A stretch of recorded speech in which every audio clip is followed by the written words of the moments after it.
ഇസ്രായേലുമായുള്ള യുദ്ധം ആരംഭിച്ചതിന് ശേഷമുള്ള ഏറ്റവും വലിയ ഹമാസ് വിരുദ്ധ പ്രതിഷേധത്തിന് സാക്ഷിയായി ഗാസയിലെ തെരുവുകൾ. നൂറുകണക്കിന് പാലസ്തീനികളാണ് വടക്കൻ ഗാസയിലെ തെരുവുകളിൽ ഹമാസിനെതിരെ പ്രതിഷേധിച്ചത്.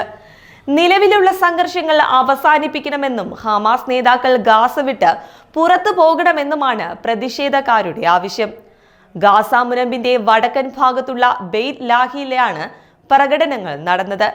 കഴിഞ്ഞ ദിവസം വൈകിട്ട് സോഷ്യൽ മീഡിയകളിൽ പങ്കിട്ട വീഡിയോകളിലും ഫോട്ടോകളിലും നൂറുകണക്കിന് പ്രതിഷേധക്കാർ യുദ്ധം നിർത്തുക, നമുക്ക് സമാധാനത്തോടെ ജീവിക്കണം തുടങ്ങിയ മുദ്രാവാക്യങ്ങൾ ആലേഖനം ചെയ്ത ബാനറുകൾ പിടിച്ച് ഹമാസ് പുറത്തു പോവുകയെന്നും ഹമാസ് ഭീകരരെന്നും ആക്രോശിക്കുന്നത് കാണാം. ഗാസ സിറ്റിയുടെ പടിഞ്ഞാറൻ ഭാഗത്തുള്ള ജബാലിയ അഭയാർത്ഥി ക്യാമ്പുകളിൽ നിന്നുള്ള ദൃശ്യങ്ങളിൽ നിരവധി പ്രതിഷേധക്കാർ ടയറുകൾ കത്തിച്ച് യുദ്ധം അവസാനിപ്പിക്കാൻ ആഹ്വാനം ചെയ്യുന്നുമുണ്ട്.